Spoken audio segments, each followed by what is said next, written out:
डरा करके और चिता करके वो बताते हैं कि आप जो है इस कलिकाल के इसका जो है काल और माया के देश में रहो, तो बच्चा आपको सावधानी पूर्वक और वचनों को, गुरु महाराज के वचन जो है ना, इनमें बहुत बड़ी दया है। यदि हम इनको सच्चे हृदय से अपने अंदर अमल करके और अपने जीवन चरित्र के अंदर उतारण इनका करके और अपने जीवन चरित्र में इनको जो है ढालेंगे, इनको घोड़े हुई आपको आत्मिक शांति मिलेगी। क्यों? क्योंकि दया है। और संत वचन पलटे नहीं पलट जाए ब्रह्मांड। गुरु महाराज ने कहा, ये 90 के दशक में ये बच्चा मत से, ये बच्चा चंडी जो है, चंडी देवता निकल चुका है, तो पूरा देश का, पूरा विश्व का जो है भ्रमण कर रही है। और तो उस समय गुरु महाराज का बोला, अरे बाबा, बोला नहीं, हम आपकी बात को नहीं सुनेंगे। अरे बोला बच्चा कोई नहीं, मत सुनो, लेकिन आप पेन, पढ़े लिखे भी हो तो आप पेन और डायरी लेकर के उसको, उन वचनों को नोट करो, जब समय आए तो देख लेना। तो वो समय क्या बताया गुरु महाराज ने, भाई चंडी देवता विश्व भ्रमण के लिए मशाल लेकर के निकल चुका है, सारे विश्व का धन जो है गायब कर देगी। बताओ, अब धनी गायब हो जाएगा तो जाहिर सी बात है भाई अन्न की कमी आएगी, आएगी नहीं आएगी? भाई हम लाला के पास जाते हैं, सेठ के पास जाते हैं, दुकानदार के पास जाते, पैसा देते तभी तो देगा, ऐसे थोड़ी दे देगा वो। घर में पैसा दे फिर सामान ले जाना। तो कहने का मतलब ये है कि भाई सारा विश्व जो है रामायण करके रोएगा, चिल्लाएगा, और बहुत ही विकराल समय होगा वो। तो गुरु महाराज ने पहले ही दूसरा अवगत कराया है।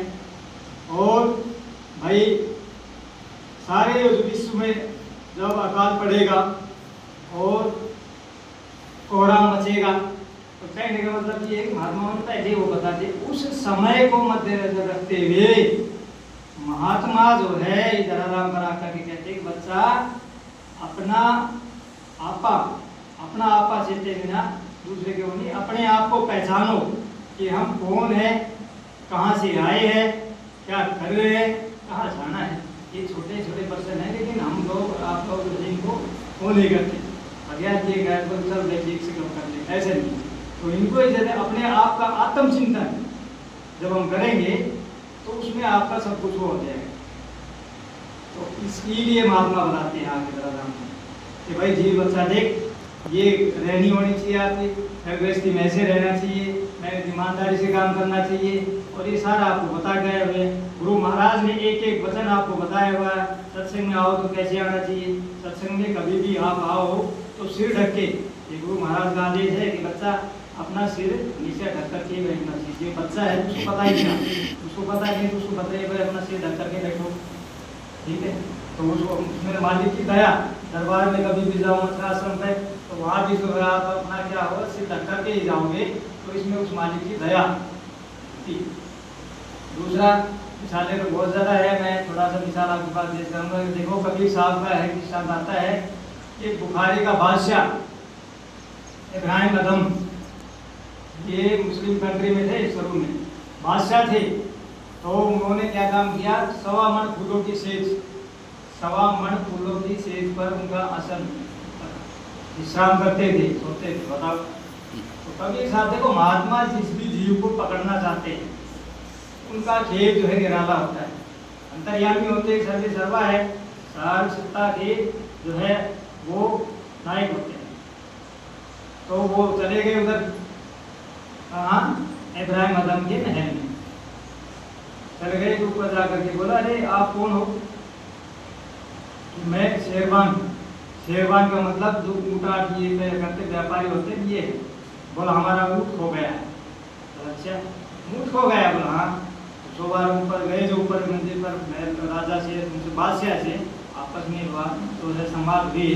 कबीर साहब कहते हैं मैं तो सारवान हूँ। बोले सारवान? हाँ। बोले यहाँ कैसे आ गए, किसी दरबार ने आपको रोका नहीं? बोले नहीं, मेरे को किसी ने नहीं रोका। बताओ इतनी तगड़ी लड़ाई, देखो अंदर आ गया, ऊपर जाकर कहते फिर यहाँ क्या कर रहे हो? बोलो यहाँ मेरा ऊँट खो गया है। कैसे? मैं उस ऊँट को ढूंढने के लिए आया हूँ। बोला रे कभी ऊँट बीसों बारे में आता है, ऊपर मंदिर में आता है। उन्होंने देखा कि कभी ऊँट भी क्या ऊपर 100 बारे में आता है। तो कबीर साहब कहते हैं कि कभी भगवान की 100 मन फूलों की सेज पाता है। इतना कहते हैं, देखो है तो आत्मा को अकेले निराला होता है। अब उन्होंने कहा कोई 1.25 मन फूलों की सेहत पे क्या परमात्मा आते हैं, आ सकते हैं क्या? अब इतना कहते हैं, देखो भाई है कोई दिवस, देखो उनका चेतन स्वरूप, जब उनका स्वरूप देखते हैं महात्माओं का, तो उनका अलग ही नूर होता है, नूरानी चेहरा होता है, उनके हाव भाव अलग होते हैं, तो देखते ही वो उनकी दृष्टि में ही दया होती है। जब आमने सामने आप दृष्टि डाल करके और देख रहे हो तो उसी में आप कर्म करते हैं, समझे? तो कहने का मतलब ये है कि भाई उसी समय जो है अब देख कर गायब दिखा है, कोई ना कोई दिख सकती है जो आकर के मेरे को सतारी होता है, उसको मतलब रे होती नहीं रे जगी उसके वे ऐसे लगता है परमात्मा को देख क्यों नहीं करिए, निकल चले वहाँ से अपने जो है रात पार को करके, अब वो वहाँ से चल पड़े चलते चलाते। अब ये सुना हुआ था वो हिंदुस्तान के अंदर जो है अलग मंदिर वगैरह होते हैं, महात्मा हैं, तो वे चलते चलाते जो है यहाँ काशी नगरी में आ गए। अब आते चलाते भाई पूछा करो कोई महात्मा इधर रहते हैं, ऐसे ऐसे है, और हाँ जी रहते तो है इधर पास नहीं है कभी साहब। अब वो तो कैसे किसकी डोरी कैसे खींचनी है वो अपना आप देख लेते हैं। तो उन्होंने क्या काम किया कि बोला हाँ रहते महात्मा इधर पास में है, ऐसे ऐसे करके रात से जुड़ा है, नाम का और लोग आते जाते हैं सत्संग। उस समय बहुत विरोध किया था संत मत का इतना ज्यादा विरोध किया था, बहुत ज्यादा। तो उस समय क्या काम किया, और जब उसने देखा कि वो ऐसा है बोला हाँ जी, तो चलते चलाते अब वो उसके आश्रम पे पहुंच गए। आश्रम पे पहुंचने के बाद में फिर उन्होंने कहा कि देखो पहचान तो दिया ही, क्योंकि उस समय वो वेश को बदल करके गए थे, लेकिन जब देखा तो भाई देखा हाँ भाई जी तो आ गया। तो बोलो मैं यहाँ सेवा और अपने जो है आप इसमें संगत में मुझे को दे दीजिए और आप अपनी दया कर दीजिए। देखो ऐसा है कि आप बुखारी की बादशाह हो और मैं तो रुकी सुखी, एक टाइम मिलेगी नहीं मिलेगी, आधे टाइम तो मतलब ये तरह जो है खा कर के पानी पी कर सोना पड़ता है। तो आप तो मतलब जो है 56 भोग ये खाने वाले हो, आप भी मतलब रहने सहने की व्यवस्था में कैसे करें? तो कबीर साहब ने कहा कि नहीं मैं आपको जो है यहाँ पे नहीं पढ़ा दे सकता, आप जो है बोले नहीं मैं तो नहीं मन के आया, मेरे को जो है पुष्प को प्राप्ति का भेद अगर जीते जी जो मिल जाए, मतलब आत्मा का कल्याण हो, मतलब पहले उनको चिंतन होगी। तो उनको चिंता थी तो भाई उसने क्या काम किया, अब जो कबीर साहब थी जो घर से थी माता रोई वो साथ खड़ी थी, वो देख रही बादशाह, उसके लिए बादशाह था उसको किसी चीज़ करने की, वो भी अच्छा था देखने में दिक्कत है हाँ बोले ऐसे है कि इतनी दूर से आए हैं तो आप इनको जो है यहाँ करके और सेवा वगैरह जो है जो भी कोई काम दे दीजिए संगत में, धीरे धीरे ये भी जैसे मतलब भाई संगत का असर तो होगा, आप एक चोर के साथ रहोगे तो दो गवाओगे, अच्छे के साथ गवाओगे तो संग हो लगता है नहीं। तो कहने का मतलब जब सत्संग में जाएगा तो जी भाई धीरे धीरे उसके ऊपर अब वो दूर हो जाएंगे, बुराइयाँ वो छोड़ेगा और अब सत्संग का असर तो जैसे होता है महात्मा को। ठीक है उन्होंने क्या काम किया, बहन जी उसने माता दोई ने उनके प्रति जो है सिफारिश जैसे कहते हैं मतलब आप हुसैन को अब जब माता दोई ने कहा तो कबीर साहब ने उनके भाई कैसे कहते, तो उन्होंने क्या बोले ठीक है आप कह रहे हो तो मैं हुसैन को इसमें आश्रम पे पढ़ा देता हूँ और भाई ठीक है उनको काम दे दिया। भाई लकड़ी काट के लाना जो भी है भाई अपना बर्तन वो करना जो भी सेवादार का एक काम जो होता है, उन्होंने कहा जय भाई संगत आएगी उनकी ये करना ये करना। पहले उस समय थोड़ी थोड़ी संगत आती थी तो उन्हीं के लिए जो शुरू करना ठीक है। चलते चलाते भाई कभी साहब जो जैसा सत्संग करते और साथ साथ वो क्या करते थे कि महासंगत के अंदर देखो हक हलाल की कमाई करके तत्पश्चात आप भजन सुमरन ध्यान करोगे वो फलीभूत होगा। छल कपट धोखा बेईमानी का यदि करके आप करोगे आपको बिल्कुल कुछ लाभ मिलने वाला नहीं है। और कपट भक्ति जो है ना वो किस काम की है नहीं, बेकार जाएगा, आपका समय भी जाएगा, धन भी जाएगा, बेनियर्थक भी जाएगा। देखो इतनी बड़ी दया है तो उसको बिल्कुल स्वीकार के छोटा मान के करोगे ईमानदारी के साथ में, ईमानदारी आगे की गाड़ी उन्हीं लेवल फॉर्मेलिटी मांगिए चल भाई हो गया सब ऐसा नहीं। 2 मिनट बैठिए भक्ति जो है आप कच्ची कीजिए लेकिन सच्ची, तब तो काम हो जाएगा। तो कबीर साहब ने क्या काम किया, वो जुलाया था अपने भाई कपड़े बुनने का काम भी करता था। अब कपड़े बुनने का काम करते कराते भाई वो जाता था जो भी आता था वो संगत सेवा के लिए जो है अपनी लगा देता था।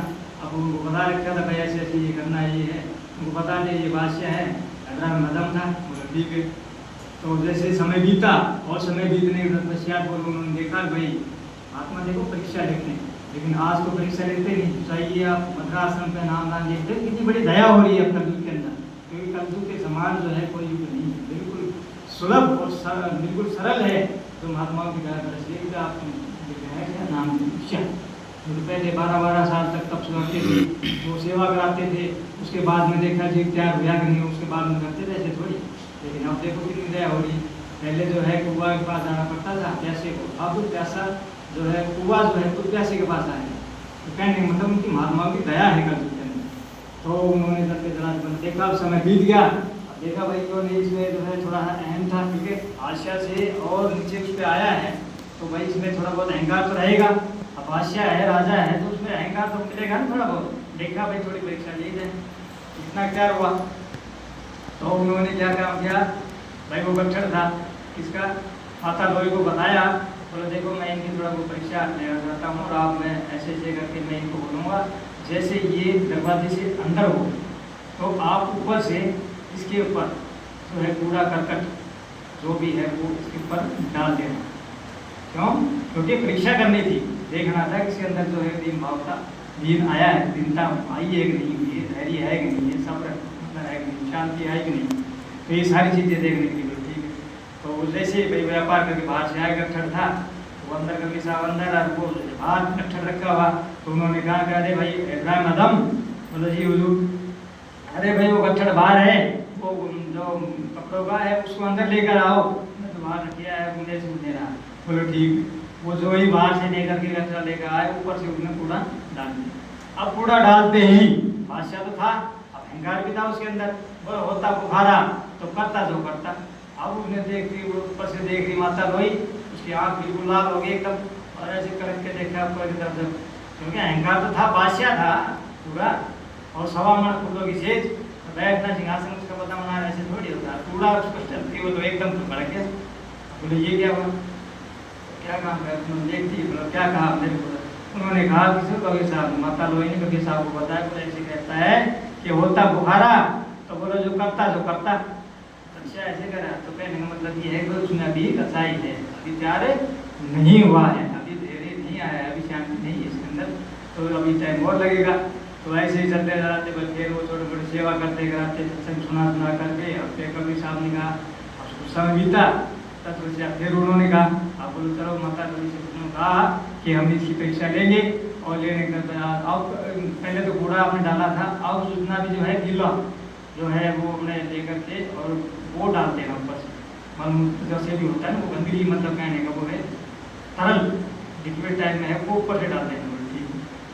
अरे भाई इब्राहिम जी हाँ बोलो वो गठर बोलो अंदर से बाहर ले आओ।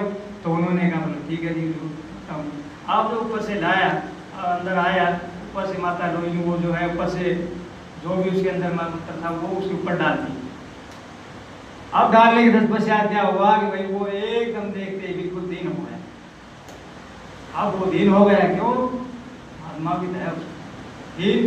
बोला हाँ ठीक किया, बोलो मेरे अहंकारी जो मन था मेरा, इसका यही वो होना, क्योंकि ये बड़ा ही अहंकारी था, बहुत घमंडी था, और जो है इसका यही वो होना है, बहुत मैं बहुत खुश हूँ। बारे ऊपर गिरने वाले तेरा भला हो, तेरा भला हो, तेरा भला हो। माता लोई सुन ली, बोलो क्या कहा, बोला तो कहता है तेरा भला हो, और बोलो ये है बिल्कुल दिन हो गया, क्योंकि मेरा अहंकारी मन था, और जो है अहंकारी मन को अब यही सजा होगी, क्योंकि अहंकार जब आता है तो इंसान गिर जाता है, और जो है हो गया। तो कहने का मतलब ये उसका जो है मन बिल्कुल छोटा हो गया और नम्र बन गया, बिल्कुल दीनता के साथ में होकर के। और जब उन्होंने कहा बोला अच्छा ऐसा है, हाँ ठीक है, तो उन्होंने कहा कि अब बिल्कुल जो है ठीक है अब ये तैयार हो गया है। और बैठा करके कबीर साहब ने उनको बुलाया कि भाई सलाम इब्राहिम अदम आप यहाँ आओ। बोलो जी बताओ, बोलो बैठो, देखो तुम्हारी परीक्षा पूरी हुई। और बैठा करके जीते जी प्रभु प्राप्ति का भेद जो नाम की दीक्षा होती है, जिसको मंत्र जी कहते हैं, वो जो है नामदान को दे करके और बैठा करके देखो महात्मा दया कर देते बैठा कर। उस समय ज़्यादा संगत तो थी नहीं भाई, थोड़े जन लोग रहते थे, बैठा करके उनको दया करी और अपनी जो है अपनी दया के प्रति स्वरूप उसकी जीवात्मा को सूर्य को चढ़ा दिया।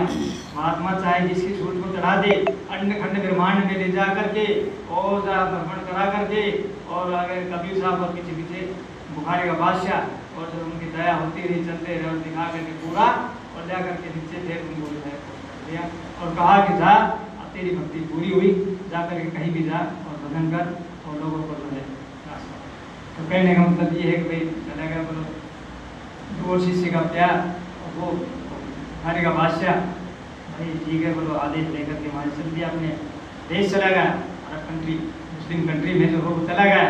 जाने के बाद जो है अब भाई बादशाह तो बादशाह ही था, अब उसके वजीर ने पहचान लिया, जो ही नदी के किनारे वो वहाँ गए, पहचानने के बाद में क्या कहा, बोलो हुजूर आप कहाँ थे, बादशाह सलामत आप कहाँ थे, बोलो मैं आपके बच्चों को शिक्षा दीक्षा शादी पढ़ा करके तैयार कर दी, बोले ये क्या भेष बना रखे हैं, में ऐसे करके बैठे, बोला आप चलो वहाँ चलिए और आप अपना राजकाज संभालिए, और जो है अब बहुत दिन हो गए क्योंकि चेहरे में और उनका जानिए।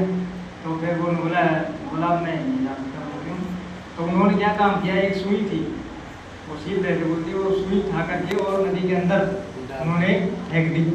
अब वो लोग बादशाह उसने क्या काम करा, वजीर को बोला कि आप ये सुई जो है लेकर के आइए, आप सुई लेकर के आइए। तो उन्होंने क्या काम किया, बोलो मैं सुई तो नहीं, अरे बोला ये बादशाह सलामत, बोले ये सुई छोटी सुई ऐसी मैं हजारों हजार सुई दे दूंगा, आप चलिए और जो है जनता आपकी जो है प्रजा और आपके जो है नगरवासी वो बाढ़ देखने चलिए आप। बोले नहीं पहले ये सुई लेकर आओ, नहीं गया तो बोलो बोला मैं नहीं कर सकता, तो नहीं कर सकता बोलो रुको। तब तक उन्होंने जो है अपनी दया भाई अंतर्यामी उन्होंने नाम की दीक्षा ले ली, और जब साथ में भजन करने लगा और रूह जीवात्मा उस शब्द ने उसको फैल दिया, अगर आना जाना जब हो जाता है तो उन्होंने दया क्या काम किया, उधर से ही दया का छोड़ करके एक मछली जो है पानी के अंदर से अपने मुख के अंदर ले करके ऐसी सुई खड़ी और फिर वो सुई दी, बोलो देखो ये आ गया, हाँ दया का खराब है। और जब आप ये नहीं कर सकते, बोलो मेरे लिए अब राजकाज ये सब देखा मैं नहीं जानता, क्यों, क्योंकि मेरे को वो दौलत मिल गई है, मैं उस दौलत का असली खजाने का बादशाह में मर गया हूँ, मेरे लिए तो देखा है। कहने का मतलब ये है कि जब यहाँ से अच्छी चीज़ को मिलेगी तभी ये मन भाग जाएगा वहाँ, नहीं तो मन बार बार नीचे भटकेगा, क्योंकि ये इंद्रियों मतलब जो है रस का शौकी, ये इंद्रियों के घाट पर बार बार बैठेगा और जाएगा, रस लेगा, आपको नीचे गिरेगा। और इसीलिए जो महात्मा कहते हैं कि नीचे नहीं आपको ऊपर चलना है, और मन के मध्य अचाली मन के मध्य अनेक, जो मन पे सवार होता है ऐसा तू कोई एक। तो कहने का मतलब ये है कि मन जो है मन की प्रक्रिया को आप पकड़िए, और जब पकड़ोगे जब आपको पता चल जाएगा कि वास्तव में ये क्या है, ये क्या है, आपको अच्छाई का बुराई का, सत्य क्या है असत्य क्या है, अच्छा क्या है बुरा क्या है, क्या करना चाहिए क्या नहीं करना चाहिए, हर चीज़ का विवेक आप पर जागृत हो जाएगा। कब, जब आप सत्संग के अंदर आओगे और ध्यान भजन करोगे, उसको हाजिर नाजिर मानोगे, तब आपका काम होगा। अब देखो बादशाह था और आकर के देखे तो क्यों उसको देख लिया कि भाई यहाँ तो कुछ नहीं, ये तो थोड़ा दिन का है, ये जो है क्षण भंगुर है, क्षणिक है, ये जो सुख यहाँ का देखते हैं ना भाई, ये जो है यहाँ का सुख जो भी है भाई गाड़ी का बंगले का गृहस्थी का, ये मतलब घर पर बैठ करके ये जो हो गया ये सब क्या है क्षणिक।